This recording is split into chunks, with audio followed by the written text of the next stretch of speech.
Hello dear students, आज के video में हम बात करने वाले हैं कि अगर कोई पर्सन सैलरी से इनकम जनरेट कर रहा है और सैलरी के साथ साथ में उसने म्यूचुअल फंड में इन्वेस्ट किया है। आजकल किसी का भी रिटर्न देखते हैं, जिसका AIS रिपोर्ट देखते हैं, उसमें म्यूचुअल फंड जरूर आता है क्योंकि हर कोई म्यूचुअल फंड में इन्वेस्ट करने लग गया। अगर आपके पास में ऐसा कोई क्लाइंट आता है कि जिसकी सैलरी से इनकम हो रही है, साथ साथ में उसका म्यूचुअल फंड पे इनकम हो रही है और वर्चुअल डिजिटल असेट्स यानी कि VDA से भी इसको कोई इनकम हो रही है, तो उस इनकम को इनकम टैक्स रिटर्न के अंदर कहां पे शो करना है और उसे कौन सा रिटर्न फाइल करना है, ये आज हम इस वीडियो में डिटेल में डिस्कस करेंगे। नॉर्मली सैलरीड एम्प्लॉय जो भी होते हैं वो अपना रिटर्न खुद फाइल करते हैं और उनको इनकम टैक्स का इतना नॉलेज नहीं होता है। वो समझते हैं कि सर जब मेरी सैलरी की इनकम है इसलिए मुझे ITR 1 फाइल करना है, लेकिन जरूरी नहीं है कि अगर आपकी सैलरी की इनकम है इसका मतलब आपको ITR 1 ही फाइल करना है। अब ये जो पर्सन जिसका आपको स्क्रीन के ऊपर दिख रहा है, इनकी सैलरी से इनकम आ रही है, डिविडेंड भी है, सेविंग बैंक से इंटरेस्ट है, इनकम फ्रॉम डिपॉजिट है और sale of securities and unit of mutual fund. उन्होंने क्या करा है, म्यूचुअल फंड जो परचेस किए थे उसको सेल किए यानी कि रिडीम किए। और receipt on transfer of virtual digital asset, crypto currency भी उन्होंने परचेज करके उनसे वहां से भी इनको इनकम हो रही है। Purchase of scrutiny and unit of mutual fund, और दूसरा उन्होंने 1,03,864 के म्यूचुअल फंड परचेज किए, अभी उनको सेल नहीं किए। तो जो आप सेल करते हो यानी कि रिडीम करते हो, उसी जो भी इनकम होती है उस इनकम पर ही आपको इनकम टैक्स पे करना होता है। अब इन पर्संस को उन्होंने ITR 1 फाइल किया था। ITR 1 फाइल करने पर उनको डिफेक्टिव इनकम टैक्स नोटिस आया सेक्शन 139 सबसेक्शन 9 का। अब उसको 15 दिन के अंदर अंदर उनको रिप्लाई करना है।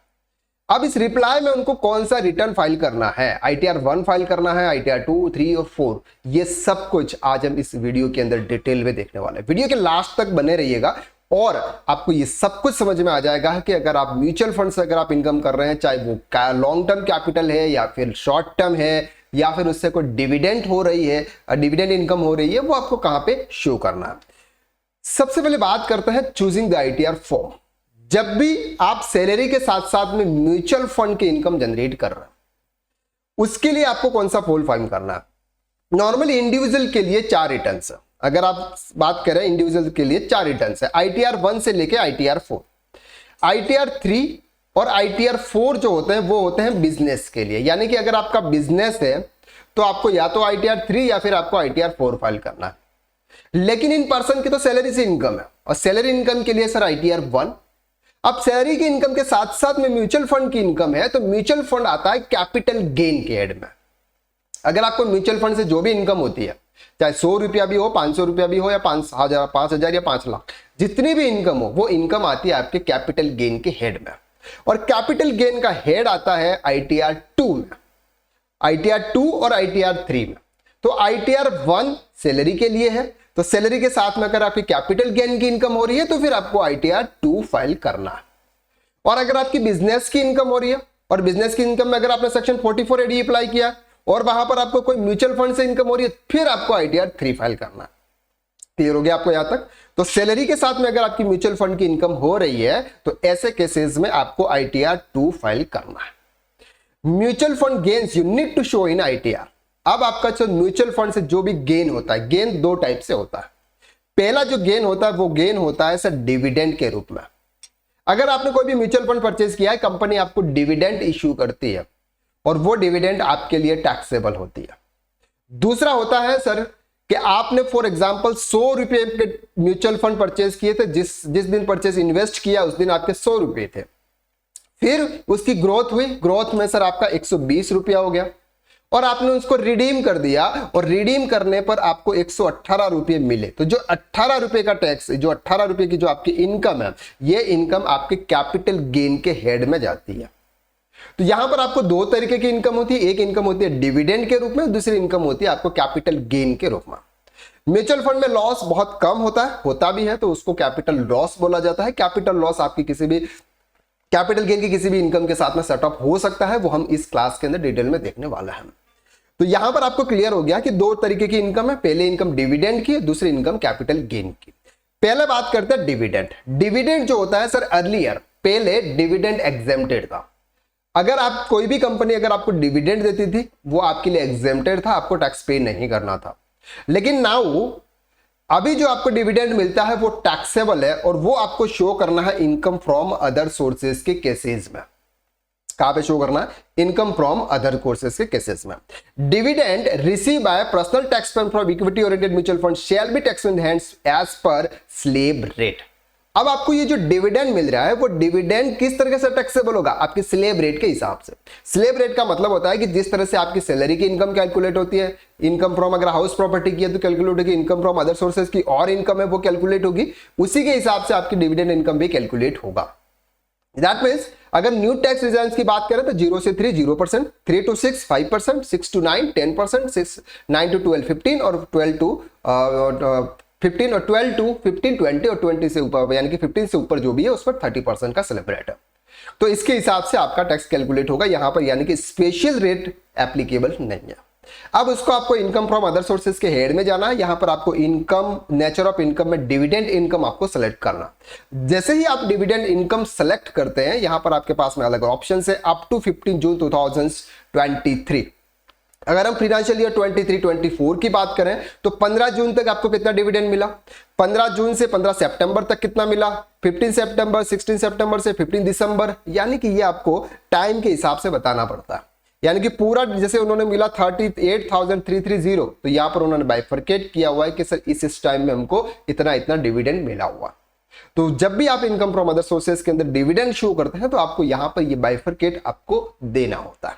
तो ये थी आपकी डिविडेंड इनकम। तो डिविडेंड इनकम आपको कहां पे शो करनी है? इनकम फ्रॉम अदर सोर्सेज में, और वो किस हिसाब से टैक्सेबल होगी?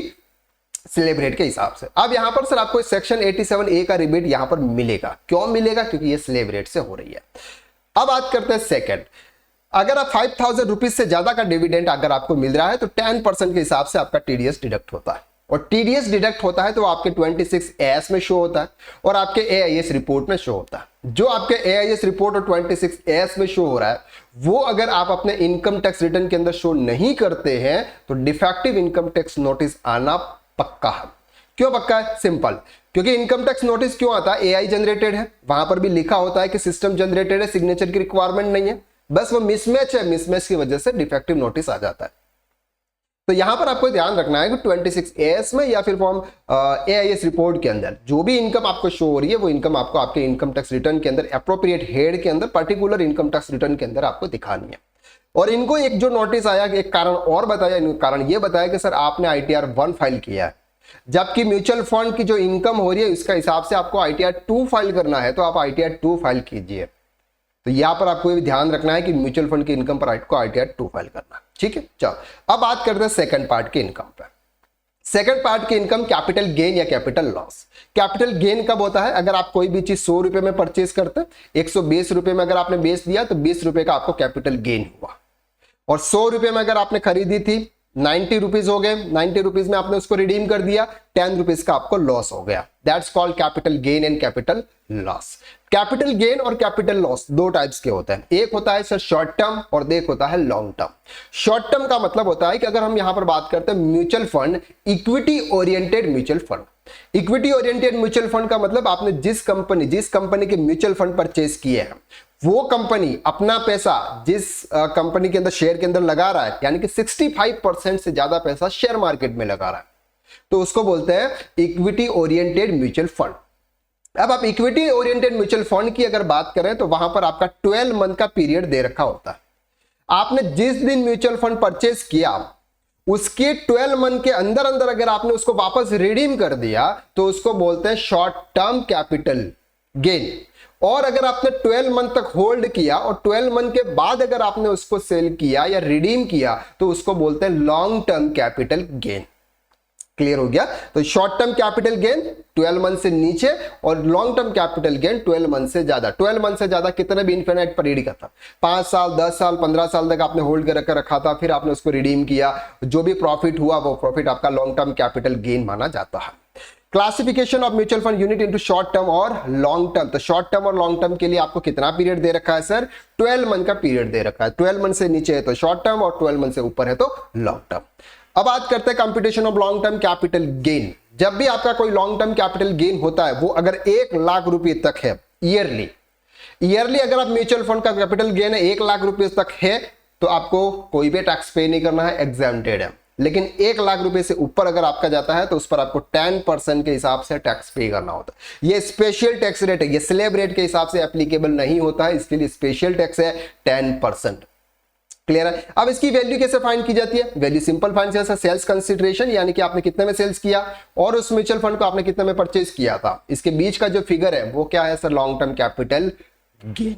ओके, अब लॉन्ग टर्म कैपिटल गेन को आपको इनकम टैक्स रिटर्न के अंदर कैसे शो करना है? आपको इनकम टैक्स रिटर्न के अंदर जब ITR 2 के अंदर आप जाएंगे तो ITR 2 में कैपिटल गेन का शेड्यूल्स होता है। कैपिटल गेन के शेड्यूल्स में आप जाएंगे तो वहां पर आपको दिखेगा शेड्यूल कैपिटल गेन और दूसरा दिखेगा 112A। जब भी आपका लॉन्ग टर्म कैपिटल गेन है, लॉन्ग टर्म कैपिटल गेन है तो आपको शेड्यूल 112A में आपको शो करना, 112A में शो करना। ये है ऐसा long term capital gain, share of special securities cover under section 112A। Okay, computation of short term capital gain. Short term capital gain का मतलब अगर आपने सर 12 महीने के अंदर अंदर सेल्स कर दिया उसको बोलते हैं sir short term capital gain. Short term capital gain होता है सिंपल से परचेज वैल्यू को माइनस करो फुल वैल्यू में से, सेल्स में से परचेज की वैल्यू को माइनस कर दो, जो भी फिगर आता है वो आता है आपका short term capital gain. Short term capital gain 111A के अंदर शो करना है, यह आपको यहाँ पे जब भी आप कैपिटल गेन का ऑप्शन यहाँ पे ये जो कैपिटल गेन है उसको आप क्लिक करेंगे, क्लिक करने के बाद आपको इस टाइप से दिखेगा। उसमें आपका ये 3rd नंबर का ऑप्शन इक्विटी शेयर और unit of equity oriented mutual fund unit of business trust which STT is paid, ये वाला जो ऑप्शन है उसमें आपको शो करना है। तो यहां पर आपको दिखाना है कि जो भी आपने म्यूचुअल फंड में इन्वेस्ट किया था वहां से आपको प्रॉफिट हो रहा है। टोटल प्रॉफिट आपको दिखाना है कि आपने इतना सेल किया था, इसमें से आपने इतना परचेज किया है, ये आपका कैपिटल गेन है। ये 15% के हिसाब से टैक्सेबल होता है। कितने के हिसाब से सर? 15% के। जो भी आपका शॉर्ट टर्म कैपिटल गेन है ये 15% के हिसाब से, इस पर आपका सेक्शन 87A का रिबेट भी नहीं मिलता।